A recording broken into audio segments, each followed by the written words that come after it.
Bismillahirrahmanirrahim. Assalamualaikum warahmatullahi wabarakatuh. Waalaikumsalam warahmatullahi wabarakatuh. Alhamdulillahirabbil alamin wassalatu wassalamu ala asrofil anbiya'i wa mursalin wa ala alihi wa sahbihi ajmain. Allahumma shalli wa sallim. Gimana teman-teman semuanya? Pada sehat? Sehat, alhamdulillah. Sehat ya, alhamdulillah. Kang, assalamualaikum Kang. Waalaikumsalam. Gimana Kang? Sehat Kang?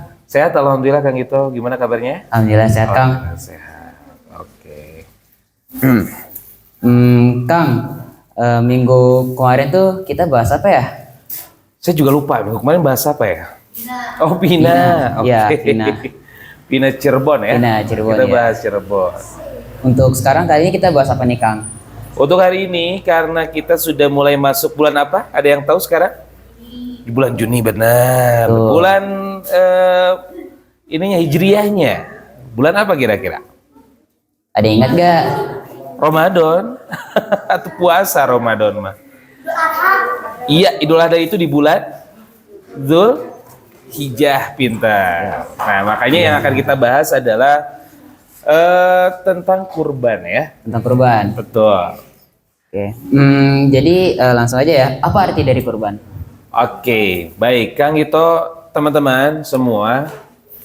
Mungkin kita berdoa dulu ya. Oke. Kita berdoa dulu teman-teman, mudah-mudahan semua yang ikut ngaji malam hari ini diberikan ilmu yang bermanfaat tentunya ya Kang Gito. Mudah-mudahan juga ilmunya nanti bisa meskipun sedikit tapi bisa berkah ya. Ya. Amin. Kita berdoa saja Kang Gito, boleh pimpin dulu deh sama Kang Gito ya. Sebelum kajian ini dimulai, alangkah baiknya kita membaca basmalah bersama-sama. Bismillahirrahmanirrahim. Semoga kajian Oasis ini bisa berjalan dengan lancar ya Kang. Amin. Ya Kang Gito. Siap. Ini tuh berarti Kang Gito kedua kali ya jadi host. Iya. Gimana sekarang, masih gemper? Ya, ada goronya dikit lah. Oke. Tahu-tahu juga Baik. terbiasa kok. Udah mulai terbiasa ya. Udah mulai Slow, terbiasa. pelan-pelan aja ya. Ya, Pelan-pelan teman-teman juga nanti boleh giliran. Nah, ini Akang siapa namanya? Kang Syahid, nanti nyoba juga. Terus Akang siapa? Kang Santosa. Terus Kang siapa lagi? Ah?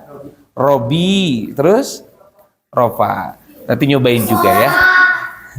Rafa, Ropa? Rafa Oh, lebih Rafa. Oke. Baik, kita langsung ke pertanyaan yang pertama tadi. Kurban itu apa? Teman-teman yang teman-teman tahu, nah ini coba nih, cek. Yang ada di benak teman-teman, kalau dengar kurban, biasanya apa? Nyembelih. Kang itu apa biasanya? Sama sih menyembelih. Menyembelih. Terus apa lagi? Yang ada di benak teman-teman aja, yang pertama kali terlintas ketika mendengar kurban? Sapi. Oke. Terus apa lagi? Kambing, domba, apa lagi? Borma, apa? Kurma, apa? Saya kurang kedengar. Unta, sate, oke. Terus apa lagi? Mukbang ya. Biasanya kalau Idul Adha itu kita suka Bakar-bakaran. makan-makan, bakar-bakaran ya. Nah, sebetulnya arti dari kurban itu jauh daripada itu. Berbeda dengan itu. Kalau yang kita tahu, yang kita ingat, kurban itu bakar-bakaran, nyate, sapi, dan lain-lain. Tapi secara dasar artinya, menurut bahasa kan gitu ya, menurut bahasa Arab, kurban itu artinya dekat. Dari koruba. Oke, koruba. Artinya adalah dekat. Akrovu ilaik. Saya ingin dekat dengan kamu. Misalnya begitu. Atau taqarrub ilallah. Mendekatkan diri kepada Allah. Gitu ya. Jadi kurban itu artinya dekat dari koruba. Asal katanya koruba yakrobu kurban.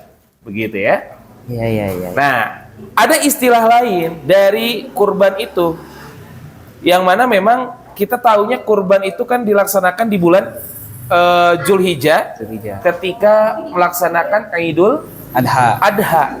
Yang mana adha ini asal katanya adalah memang berkaitan dengan kurban. Yang artinya menyembelih di waktu duha. Adha, duha, itu adalah satu kata yang asalnya sama teman-teman ya. Makanya kalau kita bicara kurban bukan hanya nyate, Kalau bicara kurban bukan hanya makan-makan, tapi lebih ke kita mendekatkan diri kepada Allah, gitu ya. Oke, sementara itu dulu deh. Oke. Hmm, lalu bagaimana dasar hukum berkurban? Dasar hukum berkurban. Yang tahu angkat tangan. Dasar hukum berkurban apa kira-kira? Hah? Muslim? Gak apa-apa, sok bilang aja, gak usah takut. Apa? Sunnah, pintar. Apalagi? Sunnah. Nah, teman-teman harus paham dulu dasar hukum dalam syariat agama, Kang Ito, itu ada 5. Ada yang disebut wajib, kemudian sunnah, kemudian makruh, kemudian mubah, dan haram. Benar.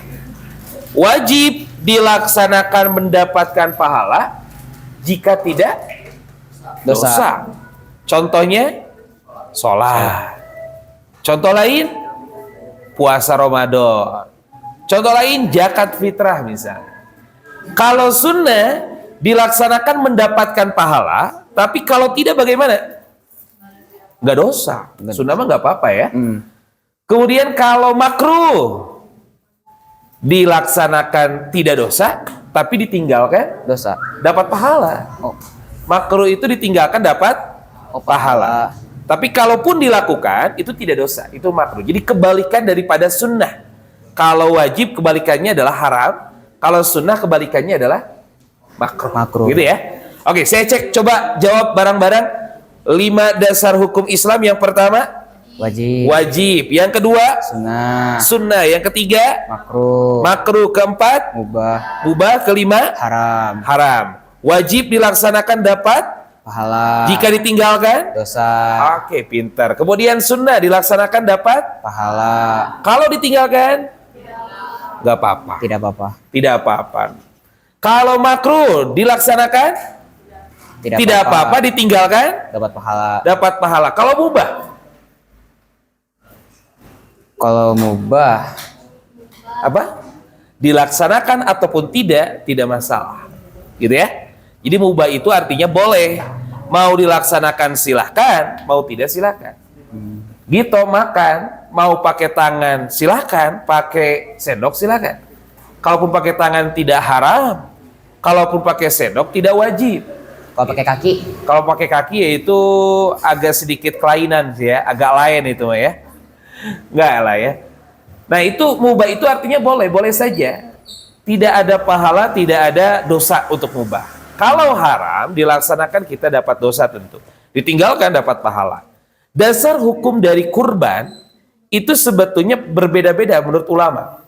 Kalau menurut Imam Maliki dan Imam Syafi'i, dasar hukum berkurban itu adalah sunnah mu'akkad. Nah, sekarang kita coba nambah lagi, bukan cuma sunnah, tapi ada mu'akkadnya. Kalau mu'akkad itu artinya apa, ada yang tahu? Gimana? Apa? Mendekati wajib, betul. Atau ditekankan, dikuatkan. Itu mu'akkad. Karena wajib, kemudian sunnah, itu nggak cuma sendirian wajib sunnah, tapi ada pembagiannya. Mungkin teman-teman pernah dengar ada yang disebut dengan fardu ain. Kemudian fardu kifayah. Ada sunnah mu'akkad. Ada sunnah goer mu'akkad, ada sunnah qauliyah, ada sunnah fi'liyah, dan masih banyak yang lain. Gitu ya. Nah, kalau kurban itu dasar hukumnya adalah sunnah mu'akkad, berarti mendekati wajib menurut Imam Maliki dan Syafi'i. Teman-teman tahu, kenal Imam Maliki Syafi'i? Pernah dengar aja. Yang sering terdengar apa? Maliki, Syafi'i, kemudian Hambali, kemudian satu lagi Mahdi mah tuh kiamat orang Hanafi, betul. Itu adalah 4 imam madhab yang paling terpopuler. Kalau Imam Mahdi mah tuh ayah Dajjal, kemudian nanti datang Imam Mahdi dan Nabi Isa. Itu adalah tanda kiamat ya. Iya. Hancur dalam dunia. Benar. Nah, teman-teman sekali lagi. Kurban ini masuknya adalah ke sunnah mu'akkad, artinya ditekankan teman-teman ya. Kalau menurut Imam Hanafi itu wajib, teman-teman, bagi yang mampu. Berarti kalau tidak mampu tidak wajib. Tidak wajib. Kalau Syafi'i dan Maliki berpendapat mau orangnya mampu, mau tidak mampu, hukumnya tetap sama, sunnah muakkad. Gitu ya? Iya, iya. Mau mampu ataupun tidak mampu, hukumnya sunnah muakkad. Ya, tahu sunnah muakkad? Apa tadi tuh? Naon sunnah muakkad teh? Biasa hariwang ngahulang bisi kasurupan. Sunnah muakkad itu adalah sunnah yang mendekati wajib ataupun sunnah yang dikuatkan ataupun ditekankan, gitu ya. Ya. Tapi kalau menurut Imam Hanafi itu wajib bagi yang mampu. Bagi yang tidak mampu tidak wajib, tapi ketika mampu itu menjadi wajib. Kalau mampu tidak berkurban, menurut Imam Hanafi itu berdosa. Kenapa tuh? Karena tidak melaksanakan kewajibannya. Kalau mampu tidak berkurban, menurut Imam Hanafi itu berdosa. Tapi kalau menurut Imam Syafi'i dan Hambali dan Maliki itu tidak masalah karena sunnah muakkad. Gitu ya. Paham ya? Iya. Perbedaannya paham ya? Paham ya? Itu adalah ikhtilaf disebutnya, perbedaan pendapat dari para ulama begitu. Kalau kita punya pendapat ya kita mah tidak bisa berpendapat ya. Dan kita mah ilmu agamanya juga masih jauh banget, baca Quran juga masih keneh balelol, tajwidnya kadang juga masih belum terkuasai, antara gunah idhar kita mah belum tahu, apalagi dengan ilmu-ilmu yang lainnya. Makanya kalau kita membaca pendapat para ulama itu boleh karena kita tidak bisa berpendapat sendiri ataupun mengartikan Al-Quran dan juga hadis secara langsung dengan sendiri ya, karena kebodohan kita tadi. Begitu Kang gitu ya. Oke. Oke, lanjut ya. Bagaimana ketentuan berkurban? Ini nih ketentuan berkurban. Saya tanya dulu, teman-teman ada yang pernah menyaksikan penyembelihan kurban? Kalau di sini suka ada atau di mana? Enggak, suka tinggal dibawa dagingnya aja ya ke sini ya? Iya. Oke. Atau mungkin pernah melihat di video di YouTube, di sosial media ketika proses penyembelihan itu sebetulnya ada ketentuannya. Kalau kita bicara ketentuan, kita runtut dulu deh dari awal, waktunya dulu. Kapan waktu berkurban? Kapan? Setelah sholat id. Setelah sholat Idul Adha. Idul Adha. Kalau sore gimana? Boleh. Boleh. Ya. Dan 3 hari setelahnya disebut dengan hari pintar. Hari Tasyrik. Tasyrik ya. Hari Tasyrik itu adalah hari yang haram untuk berpuasa. Teman-teman jangan sok rajin kemudian di Idul Adha berpuasa ya. Atau 3 hari setelah Idul Adha berpuasa. Karena itu adalah hari Tasyrik. Kita haram puasa di situ karena memang Allah memberikan kegembiraan untuk kita supaya menikmati ataupun bisa mukbang gitu ya istilah kitanya. Nah, kalau waktunya teman-teman, saya ulangi lagi. Waktu Idul Adha itu yang pertama di hari Idul Adhanya itu sendiri, hari H-nya. Ya. Kemudian 3 hari setelahnya itu adalah waktu Idul Adha. Waktu berkurban. Ya. Bagaimana kalau berkurban sebelum Idul Adha? Aduh, sia. Ataupun berkurban setelah hari keempat. Boleh tidak? Tidak. Kalau menyembelihnya boleh, tapi tidak termasuk kurban. Lebih kalaupun dibagikan ya sedekah saja itu. Gitu ya. Itu ketentuan dari segi waktu. 4 hari pokoknya. Waktunya boleh. Kemudian dari kriteria hewannya. Hewan apa yang diperbolehkan untuk dikurbankan? Sapi, terus Kambing. Unta, kambing, domba. Kalau di kita kerbau, ada kerbau ya. Kerbau. Terus bolehkah berkurban dengan ayam? Dengan kelinci? Marmut atau? Boleh tidak berkurban dengan ikan nila? Tidak ya. Tidak. Sebetulnya umumnya adalah hewan kurban itu hewan ternak. Tapi sesuai dengan yang dicontohkan, menurut Imam Maliki, yang paling utama itu hewan kurban adalah kambing dan domba, kan gitu. Ya. Karena kenapa? Karena itu yang dicontohkan oleh Nabi Ibrahim waktu sejarahnya. Nanti kita bahas sejarahnya ya. Jadi yang pertama yang paling apa ya disebutnya ya? Yang paling utama itu berarti sebaiknya adalah kambing dan domba. Urutan kedua yang paling bagus untuk berkurban adalah sapi. Kemudian urutan yang ketiga yang paling bagus untuk berkurban adalah unta. Itu ya. menurut Imam Maliki. Gitu ya. Jadi kalau kita level pertama adalah domba, kambing, level kedua adalah sapi, dan ketiga adalah unta. Ini opsinya. Opsi yang paling utama itu adalah kambing dan domba. Itu kalau menurut Imam Maliki. Beda halnya dengan Imam Syafi'i. Kalau Imam Syafi'i itu terbalik.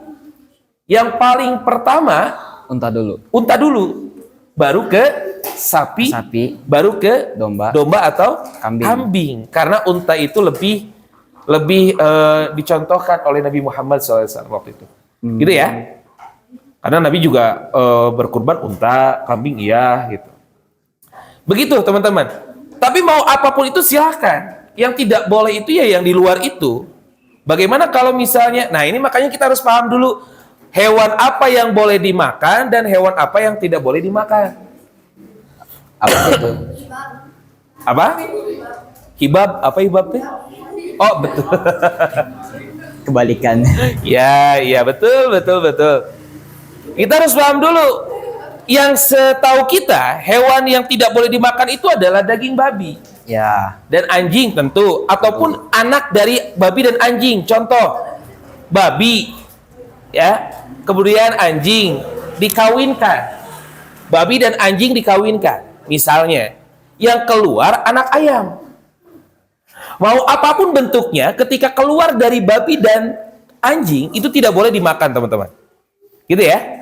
Apapun bentuknya, keturunan dari babi dan anjing. Meskipun yang keluarnya adalah ataupun keturunannya adalah menyerupai kambing misalnya, tidak boleh dimakan. Kenapa? Karena itu keturunan babi. Oh. Gitu ya. Apapun itu yang keluar dari babi dan anjing tidak boleh untuk dikonsumsi. Itu jelas. Dinas dalam Al-Quran. Tapi ada hewan lain yang kita juga tidak boleh makan. Hewan apa aja? Hewan yang bertaring, betul. Kucing tidak boleh, teman-teman. Harimau, ulah. Sebelum kita makan harimau, kayaknya kita duluan yang dimakan harimau. Ya. Teman-teman, kemarin ada yang ikut ini konvoy. Oh, ikut? Di mana? Ikut konvoy di mana? Iya, di Persib. Oh, ikut sama siapa? Oh, sama Bapak, keren. Untung selamat, soalnya kemarin itu katanya harimaunya si Ehsan Jinora dikencarkin, cenah.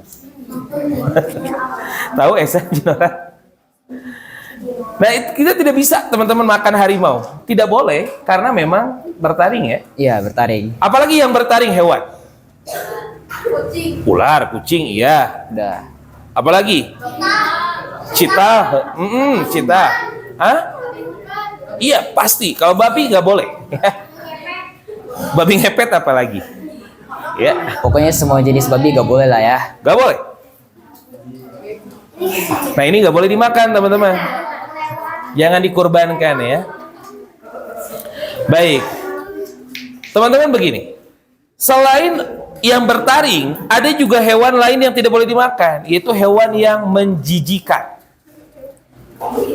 Hewan yang menjijikan. Contoh tadi kecoa, kata, tikus. Ya, tikus. Nggak boleh kita bikin semur kecoa, jangan. Apa? Cicak. Aduh, punten agak batuk ya. Kecuali kalau memang ada manfaatnya. Contoh, teman-teman pernah dengar obat-obatan dari cacing? Pernah ya? Cacing menjijikan tidak? Agak jijik sih ya. Tapi boleh kalau memang ada khasiatnya, ada manfaatnya. Apapun itu yang menjijikan itu tidak boleh dimakan. Haram memakan sesuatu yang menjijikan. Ya. Bahkan bukan hanya hewan. Apapun bentuknya, meskipun tidak najis, tapi kalau menjijikan tidak boleh dimakan. Contoh teman-teman, coba bayangkan. Gelas, kita meludah di gelas. Ya, sampai penuh. Kemudian ludahnya kita minum lagi.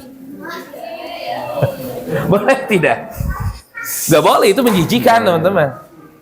Banyak sesuatu yang menjijikan dalam diri kita. Contoh, di dalam hidung kita, kotoran di dalam Hidung kita. telinga. Oh, telinga ya. Ya, itu tidak najis tapi menjijikan, tidak boleh dikonsumsi. Apalagi yang najis, begitu ya. Ya. Nah, kembali ke hewan yang tadi. Jadi hewan yang tidak boleh dimakan itu adalah hewan yang bertaring, hewan yang menjijikan, dan juga bangkai, teman-teman. Daging bangkai itu tidak boleh untuk dikonsumsi. Kalian misalnya diajar nyembelih. Dulu saya pernah diajar nyembelih. Teman-teman ada yang pernah menyembelih? No. Saya seumuran kelas 6 SD itu saya belajar menyembelih. Yang saya sembelih adalah marmut waktu itu. Itu tidak boleh ya, karena memang waktu itu nakal saya gitu ya. Ya. Itu menyiksa marmut disembelih karena pengen belajar nyembelih gitu. Kelinci saya pernah menyembelih juga. Bagaimana kalau kelinci percobaan gitu? Kalau marmutnya digunakan untuk sebuah penelitian, itu boleh-boleh aja kalau ada manfaatnya. Tapi kalau tidak ada manfaatnya nggak boleh. Ya. Saya dulu belajar untuk menyembelih marmut, dan itu pakai apa? Teman-teman tahu? Kalau di sekolah itu di SD dulu di zaman saya itu ada cutter yang warna-warni, Kang. Tahu? Tahu cutter yang warna-warni? Saya menyembelih pakai cutter itu. Itu nggak boleh sebenarnya.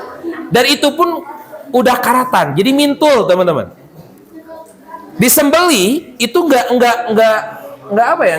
kuat si itunya, nggak nembus. Akhirnya waktu itu saya tusuk saja, ditusuk lehernya sampai menjerit, terus dicongkel begitu sampai lepas kulitnya, dan itu juga belum mati. Dan itu menyiksa, teman-teman ya. Itu nggak boleh. Masih gelap. Iya, itu otodidak saya belajar menyembelih kayak gitu. Padahal itu salah, teman-teman. Dalam menyembelih juga ada aturannya. Ya. Ketika menyembelih tidak mengucapkan asma Allah, maka hewan yang disembelihnya menjadi bangkai. Bangkai ya. Maka yang makan hewannya dosa. Karena makan bangkai. Bangkai ya. Itu ya. Atau menyembelih dengan menyakiti. Contoh, menyakiti itu bagaimana maksudnya? Karena kalau disembelih pasti sakit kan? Ya. Baiknya menyembelih itu adalah dengan pisau ataupun dengan golok yang tajam, sehingga satu kali sabetan itu langsung mati. Tapi kalau pelan-pelan, diiris pelan-pelan kulitnya, kita nikmati prosesnya, kayak psikopat gitu ya. Ya. Itu menyakiti, teman-teman, tidak boleh. Atau menyembelih, teman-teman punya domba misalnya, pengen makan daging domba, yang dipotong itu nggak disembelih, tapi dituntut misalnya. Minggu sekarang dipotong kakinya dulu, minggu depan kaki depannya, minggu depan buntutnya. Itu kan menyakiti. Tanpa disembelih, dipotong bagian tubuhnya untuk dimakan, itu jadi bangkai juga akhirnya. Haram untuk dimakan. Nah, teman-teman, hewan kurban yang diperbolehkan untuk dikurbankan adalah hewan ternak yang tadi disebutkan, yaitu adalah domba, kambing, kemudian sapi dan unta. Boleh tidak kita berkurban domba anaknya? Korban berkurban kambing yang masih bayi gitu? Itu tidak boleh karena ada aturannya juga dari segi usia. Kalau kambing minimal berapa tahun? Minimal 2 tahun, 1 tahun kambing itu. Satu ya, kalau domba baru 2 tahun. Atau kebalik, saya lupa lagi. Kalau sapi, kerbau itu juga 2 tahun. Unta itu 5 tahun. Jadi nggak boleh tuh kita menyembeli sapi yang usianya masih 2 tahun nggak boleh, kan gitu ya. Ya. Menyembeli domba yang usianya masih 6 bulan nggak boleh. Minimal adalah 1 tahun. Dan aturannya adalah ketentuannya kalau domba, kambing itu diperuntukkan untuk berapa orang? Per orang? Per orang ya. Ya. Domba, kambing itu untuk 1 Orang. Sementara kerbau, kemudian sapi, kemudian unta itu untuk berapa orang? 7 orang. Makanya itu kan ditulis tuh di banner, ada hewan kurban, kurban sapi bertujuh. Karena memang sapi itu bisa untuk 7 orang. Begitu. Itu Kang gitu ya, ketentuan untuk berkurban. Oke. Selanjutnya mungkin tadi udah dibahas ya. Ini ada pertanyaannya, bagaimana hukumnya bagi orang yang mampu tapi tidak mau berkurban? Iya. Belum disebutkan nih hukumnya apa nih? Oh, belum ya? Belum. Belum. Kalau hukum syariat tadi sudah dijelaskan, ada 5. Ada wajib, ada sunnah, ada makruh, ada mubah, ada haram. Bagaimana kalau misalnya kita mampu tapi kita tidak berkurban? Kalau yang tadi disebutkan itu menurut Imam Hanafi. Kalau Imam Hanafi mengatakan karena yang mampu itu wajib berkurban, sehingga kalau tidak berkurban ya dosa gitu ya. Tapi sebetulnya jumhur ulama dalam kitab Majmu' Fatawa Masail, jadi kumpulan fatwa para ulama, Ya. itu disampaikan bahwa ketika ada yang mampu kemudian tidak berkurban, hukumnya adalah makruh. Makruh. Jadi tidak haram. Kalau jumhur ulama, tahu jumhur? Jumhur. Teman-teman tahu jumhur? Dubur? Bukan. Jumhur tahu nggak? Jumhur itu kebanyakan ulama. Oh, menurut ulama-ulama lain. Ya, menurut ulama kebanyakan. Kalau tadi yang mengatakan haram mungkin hanya Imam Hanafi atau beberapa ulama. Ya. Tapi kebanyakan ulama mengatakan ketika orang yang mampu, orang kaya begitu, kemudian tidak berkurban, itu makruh saja. Jadi ya hanya tidak pantas sajalah. Oke. Itu ya. Begitu Kang gitu. Oke. Oke. Lanjut ya. Boleh. Apa hukumnya bagi seseorang yang berkurban tapi tidak pernah sholat? Nah, kumata. Bagaimana kalau ada yang suka, ada yang mau kurban tapi dia tidak pernah sholat? Kira-kira kurbannya sah tidak? Coba saya cek, saya voting ya. Sekali lagi, yang berkurban tapi tidak pernah sholat, kurbannya sah tidak? Yang bilang sah coba angkat tangan, ada berapa orang? 1. Yang mau bilang sah, tong luak lieu heula. 2, 3, 4, 5, 6. Oh, semua perempuan mah. Yang bilang tidak sah. Oh, nah 2 kali ngacung. Yang bilang tidak sah berapa orang? 1, 2. Kalau kata Kang Gito gimana? Sah tidak? Sah sih. Sah kalau kataku. Karena memang ketentuan kurban, ketika tadi saya bahas ketentuan kurban, ada tidak syarat untuk orang yang sholat saja yang boleh berkurban? Saya tidak menyebutkan itu ya. Ya. Karena memang tidak ada teman-teman. Artinya memang tidak berkaitan antara berkurban dengan sholat. Hanya kalau menurut kita, secara etika asa kurang pantas saja. Ari sholat ditinggalkan, itunya nu gampang. Ari kurban, ya tenan naon eta ge bagus sebetulnya mah. Hanya secara etika asa kumaha begitu ya. Tapi sah-sah saja. Berkurban meskipun dia tidak pernah salat itu tidak masalah. Sah. Contoh lain misalnya, teman-teman. Kadar keimanan seseorang itu berbeda kan ya? Ya. Ataupun pengetahuan keagamaan seseorang berbeda. Ada yang sudah hafal Al-Qur'an sekian juz, ada yang belum hafal Al-Qur'an. Dalam sholat pun kan tidak ada ketentuan orang yang belum hafal Al-Quran sholatnya tidak sah, tidak ada kan? Iya. Karena dalam rukun dan syaratnya sudah tercantum jelas bahwa syarat wajib sholat apa, rukun sholat apa. Contoh dalam sholat teman-teman, ketika takbir kita takbiratul ihram, ketika sholat itu kan pendapatnya juga banyak. Ya. Ada yang mengatakan sunnah mengangkat tangan itu karena wajibnya adalah kita mengucapkan Allahu Akbar, karena itu termasuknya rukun qauli, ya, rukun ucapan. Jadi mengangkat tangan ataupun tidak itu silahkan. Tapi banyak perbedaan, ada beberapa perbedaan. Ada yang mengangkat tangannya itu dirapatkan, terutama kalau perempuan pasti wajib ya. Ada yang memang lebar, bahkan saya pernah lihat ada yang kayak gini teman-teman, ketika takbir, Allahu Akbar. Ada yang kayak gitu. Nah itu saya nggak tahu ilmunya kalau itu. Teman-teman nggak usah kreatif, nggak usah sok kreatif. Nambah-nambah Allahu Akbar gitu misal. Jangan teman-teman ya, nggak boleh, karena ada aturannya. Itu kan ada perbedaan juga ketika bersedekap gitu ya. Ada yang memang di dada. Ini biasanya yang menganjurkan di dada itu adalah Imam Albani kalau tidak salah. Ya. Kemudian ada yang di ulu hati, kemudian ada yang di atas pusar, ada yang di bawah pusar, atau bahkan ada yang dilepaskan. Di pinggir juga ada. Kayak gini ya. Di sini. Oh, iya. Kalau dada biasanya kayak gini. Nah, ada yang di sini. Itu kan banyak perbedaan sebetulnya. Tapi berpengaruh tidak terhadap sah atau tidaknya sholat, tidak disampaikan. Bahwa ininya harus ketentuannya di mana-mana, karena itu perbedaan pendapat saja. Yang paling penting adalah di awal sholat kita takbiratul ihram mengucapkan Allahu Akbar. Bahkan kan ada juga yang Allahu Akbar tangannya seperti upacara begitu. Ya. Langsung ke bawah kayak yang diinstruksikan siap gerak langsung kayak gini gitu ya. Itu tidak masalah, itu masalah teknis teman-teman.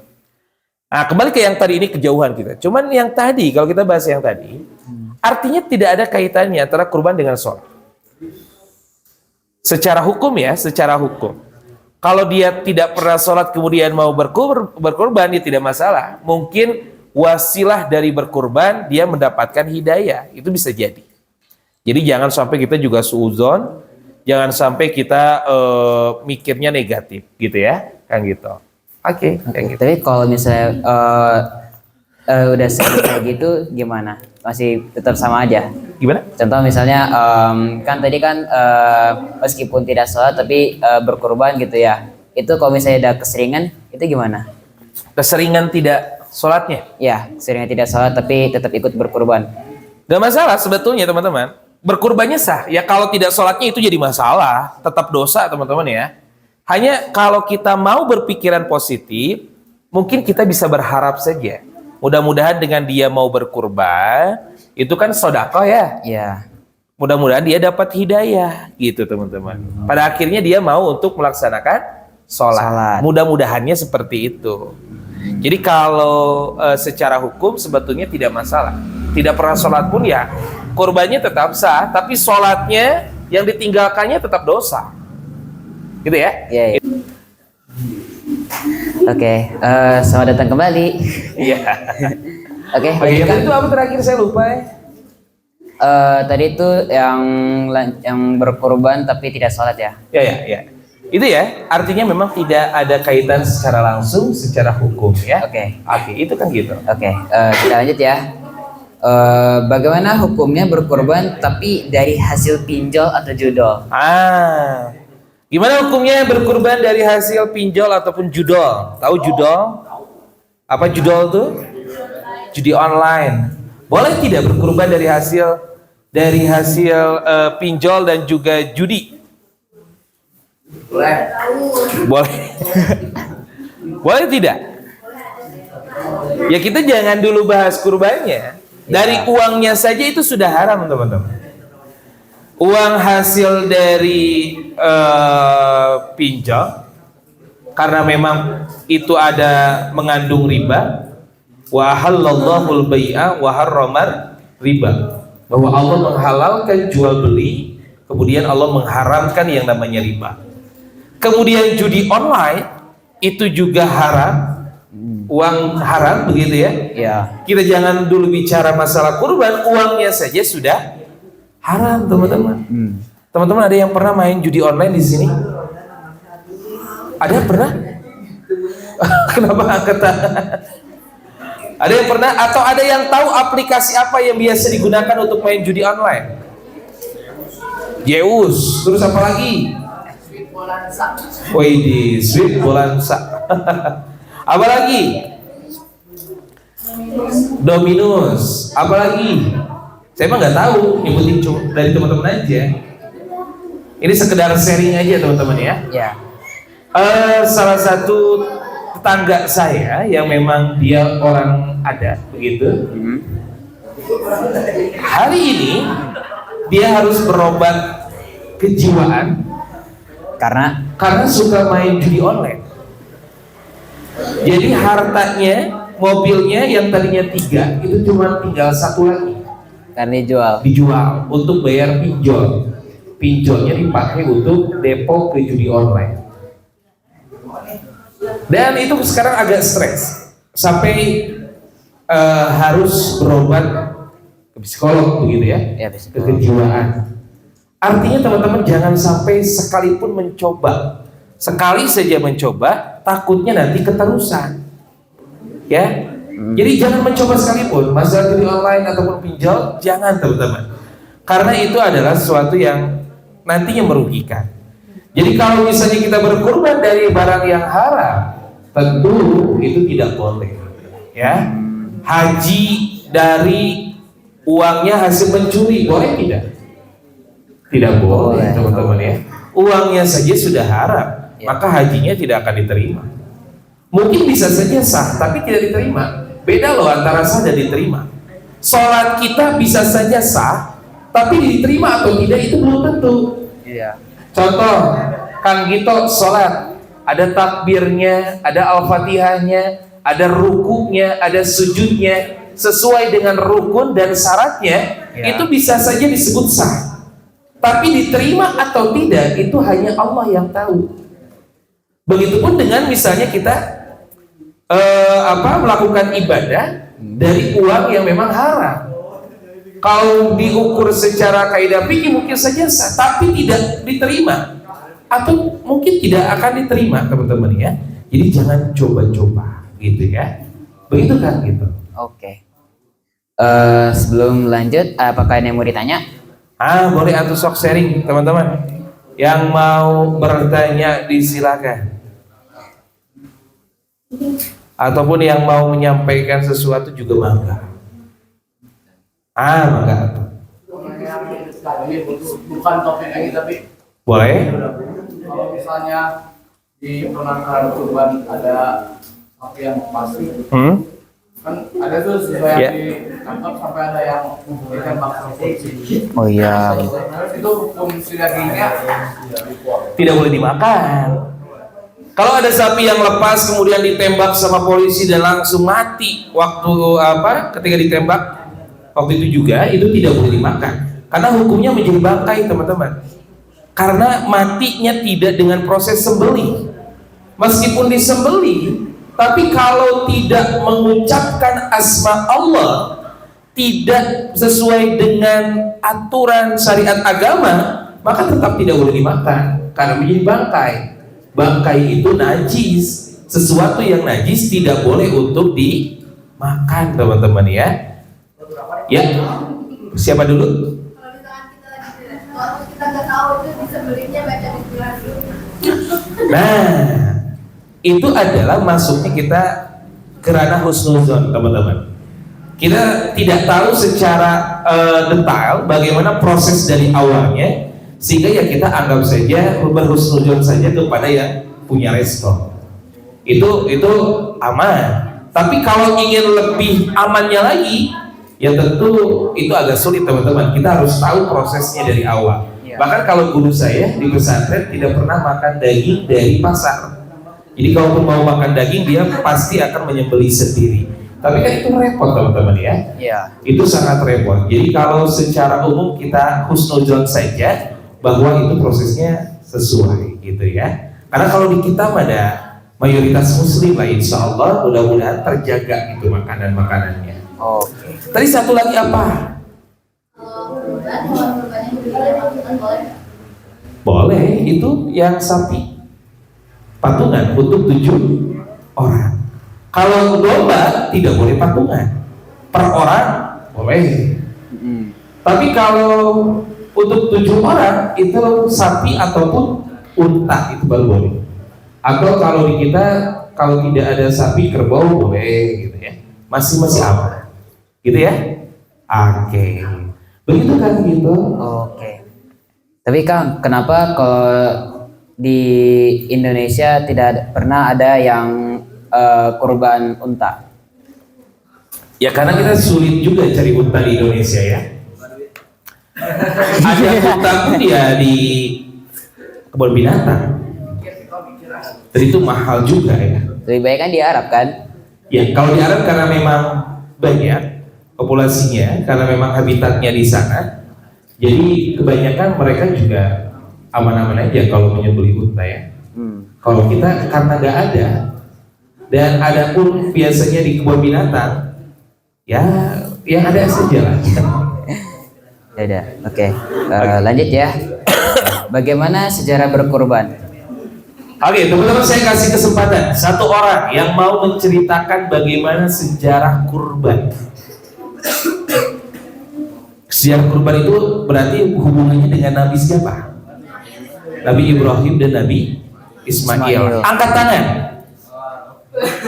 Anda yang angkat tangan. Siapa namanya tadi? Robi ya? Robi? Bersedia? Coba diceritakan. Ceritanya, kisahnya gimana, Robi? Nabi Ibrahim dan Nabi Ismail. Yang kemudian Kumaha Kang Robi? Atau dari perempuan? Coba. Saya kasih kesempatan, boleh ke depan ke sini. Nanti dikasih hadiah. Hadiahnya itu martabak telur. Boleh. Siapa namanya? Tadi saya lupa. Teh siapa? Faukia. Boleh. Faukia ke sini. Boleh mau? Mau? Yuk. Sedikit aja cerita singkatnya aja. Boleh? Oke, coba ke sini. Gak apa-apa. Belajar untuk menyampaikan ilmu.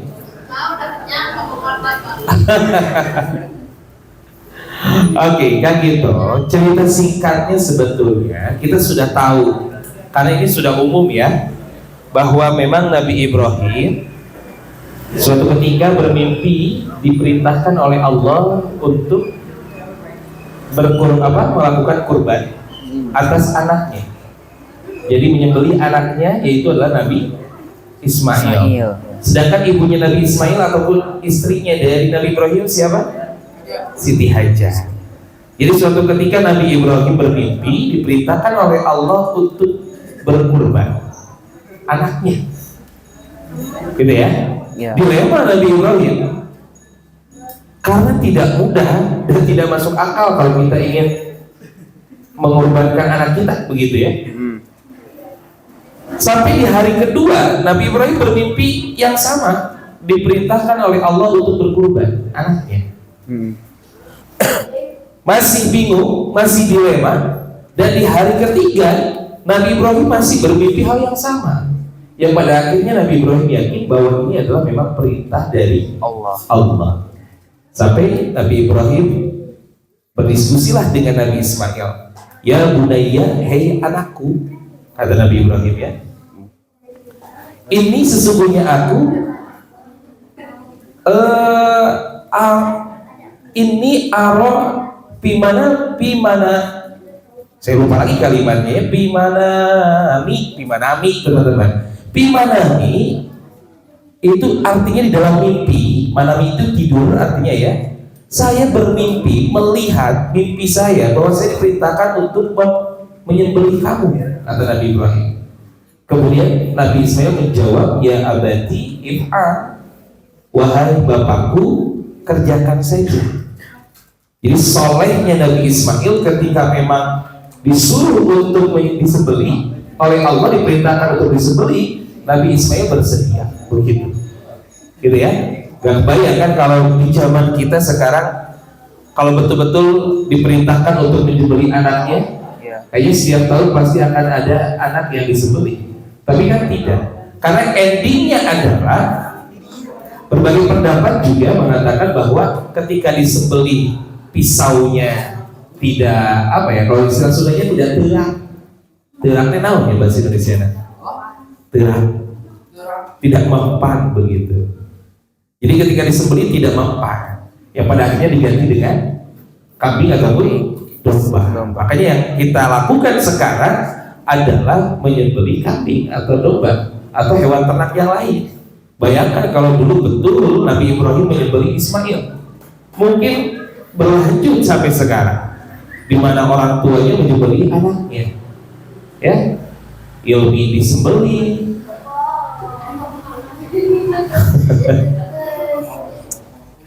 dan yang lain juga mungkin akan disembelih. Tapi kan tidak. Yang artinya teman-teman, di sini Allah hanya menguji ketaatan daripada Nabi Ibrahim dan Nabi Ismail. Kurang lebih seperti itulah singkatnya. Ini mas sudah masuk ya, sudah tahu semuanya perihal ini. Ini sudah tidak aneh lah ya. Oke, lanjut ya. Lalu dari kisah Nabi Ibrahim dan Nabi Ismail tersebut, nilai apa yang dapat menginspirasi generasi muda? Nah, teman-teman, kalau kita lihat dari kisah Nabi Ibrahim dan Nabi Ismail, apa yang bisa kita ambil? Pertama, Nabi Ibrahim dan Nabi Ismail menunjukkan ketaatan kepada Allah. Ya, saking taatnya ketika disuruh untuk menyembelih anaknya, Nabi Ibrahim bersedia.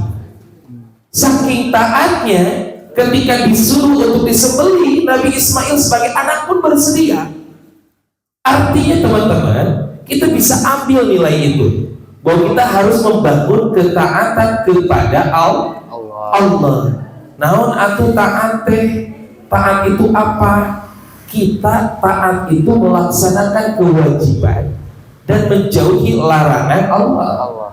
Mengikuti apapun yang diperintahkan oleh Allah. Kalau kata Allah aqimus shalah, dirikanlah salat, ya salat. Kalau kata Allah dalam Al-Qur'an ya, Allah memerintahkan untuk zakat, ya zakat. Bahkan kan berkurban itu disampaikan dalam Al-Qur'an setelah salat.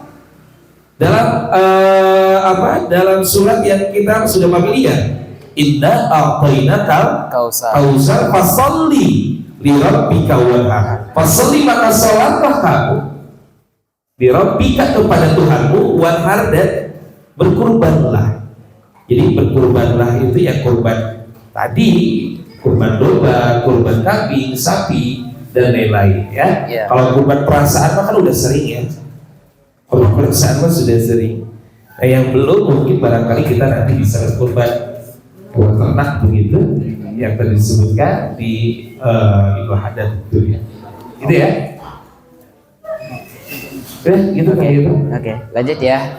Kalau dari sisi ibadah kurbannya, nilai apa yang bisa menjadi pelajaran khusus untuk generasi muda? Nah, kalau dari sisi kisahnya, kisah Nabi Ibrahim dan Ismail, tadi saya lupa kelewat juga. Selain ketaatan, ada juga keberanian. Karena tidak mudah melakukan itu. Ya. Jangan sampai menjadi penakut ya. Terutama dalam hal ibadah, kebaikan.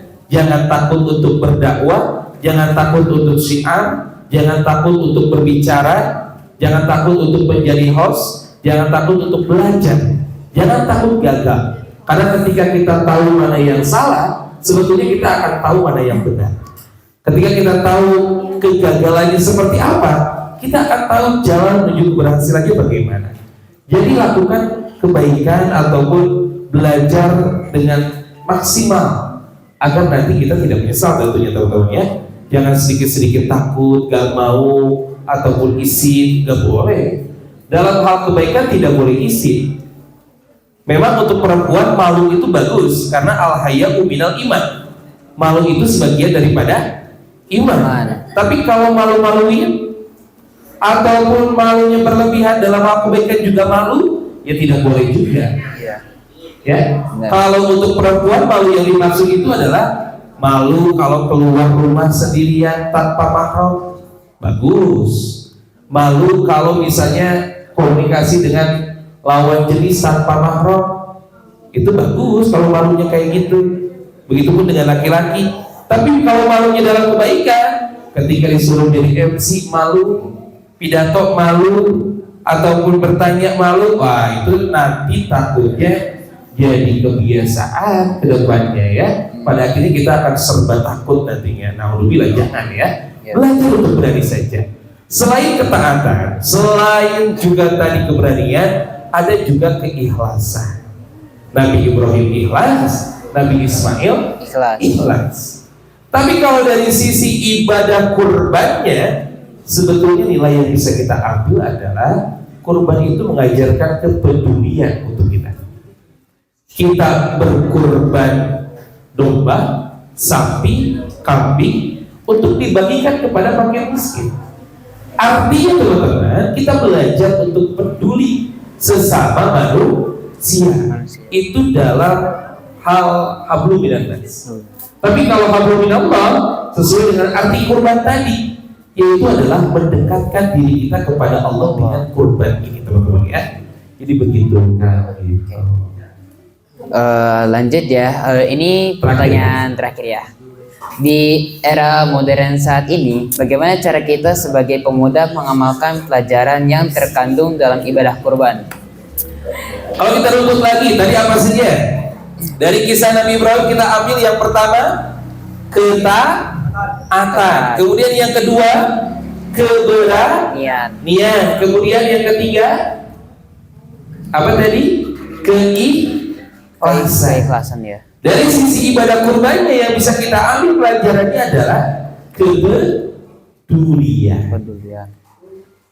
Bagaimana tadi pertanyaan Kang itu di era modern seperti sekarang katanya? Kan kalau era modern itu, kan semakin canggih teknologi kita kan? Ya. Maka kita gunakan teknologi itu untuk kita berani berdakwah misalnya, mengajak kebaikan, atau berani menyampaikan, mengajak orang lain untuk taat kepada Allah, ataupun peduli dengan sekitar melalui sosial media. Sekarang kan kita minimal menunjukkan bahwa kita memang menolak Israel karena kita memang tidak bisa ke sana, ya. Kita kan ungkapkan dalam sosial media, begitu kan? Ya. Boleh, itu untuk salah satu bentuk bahwa kita mendukung Palestina untuk bisa merdeka, kan gitu. Sekarang kan kemarin karena kasus kemarin banyak tuh yang paksa foto Palestina di sosial media, baik di WA ataupun di Instagram, Facebook atau TikTok barangkali, ya itu nggak masalah. Jadi kita gunakan media sosial yang ada, teknologi yang ada untuk hal-hal yang tadi disampaikan, untuk peduli dengan sesama manusia. Contoh salah satunya adalah Palestina, di mana mayoritas juga adalah saudara kita, umat muslim yang ada di sana. Kita bantu minimal ya dengan sosial media, teman-teman. Karena kalau ngabring kali itu kamu pakai busma mau bisa kan ya? Dalam study tour gitu ya. Jadi minimal kita gunakan sosial media saja untuk mengajak yang lain agar bisa mendukung Palestina. Contoh saja itu. Atau kita membuat komunitas melalui sosial media, boleh. Kan banyak juga akun YouTube dari komunitas yang mana AdSense-nya itu dibagikan untuk orang yang membutuhkan. Ada yang kayak gitu. Atau misalnya membuat gerakan kayak misalnya yang apa tuh, yang membersihkan sampah tuh, Pandawara. Pandawara betul. Itu kan membuat gerakan kebaikan kan ya? Dengan membersihkan sampah dan memanfaatkan teknologi yang ada. Jadi sekarang teman-teman, kita tidak perlu anti dengan teknologi. Kita gunakan saja teknologi untuk kebaikan. Terutama teman-teman lahir dengan seiring kemajuan teknologi kan begitu. Kalau saya mah dulu zaman-zamannya, apalagi Bapak Ibu teman-teman, handphone Android belum ada. Saya mah zaman-zaman Asia Hidayah kalau saya mah ya. Ya kayak gitu, Nokia masih merajalela begitu. Apalagi zaman Bapak Ibu kita tidak ada ya kayak gitu. Sekarang teman-teman lahir dengan seiring berjalannya teknologi yang ada, maka manfaatkan untuk kebaikan yang tadi disampaikan. Begitu kan gitu. Oke, sebelum ini ditutup ada yang mau ditanyakan? Ya, Satu atau dua pertanyaan ada? Masih ada waktu? Kayaknya kalau martabaknya habis udah cukup ya. Udah aja berarti kan. Ya udah, gak ada yang mau ditanyakan?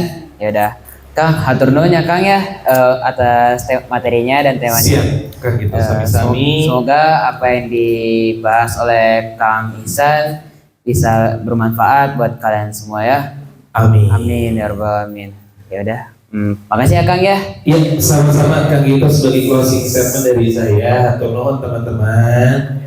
Punten, mohon maaf kalau misalnya ada yang kurang ataupun salah ataupun yang kurang berkenan. Tapi mudah-mudahan meskipun sedikit bisa bermanfaat, bisa berkah untuk kita semua ya. Ya, Gitu. amin. Dan saya juga mendorong teman-teman untuk next pertemuan teman-teman bisa bergiliran, boleh nih jadi MC seperti Kang Gito. Keren kali ya, tepuk tangan dulu untuk Kang Gito, boleh? Luar biasa. Kemarin teh siapa? Teh siapa kemarin itu? Salma. Iman. Oh, Teh Ima. Teh Ima juga bicaranya sudah sangat lantang, sudah sangat lancar ya. Tepuk tangan untuk Teh Ima. Jadi belajar teman-teman yang kalian boleh belajar untuk berani ke depan seperti yang tadi saya bilang gitu ya. Biar tidak terus-terusan Kang Gito, Teh Ima, terus pulang balik Kang Gito, Teh Ima. Jangan, tapi semua harus bisa. Oke, begitu Kang Gito. Oke, sebelum kajian ini ditutup, alangkah baiknya kita baca doa kafaratul majlis. Subhanakallahumma wa bihamdika asyhadu an la ilaha illa anta astaghfiruka wa atubu ilaik. Saya MC pamit undur diri. Billahi taufiq wal hidayah. Assalamualaikum warahmatullahi wabarakatuh. Waalaikumsalam warahmatullahi wabarakatuh.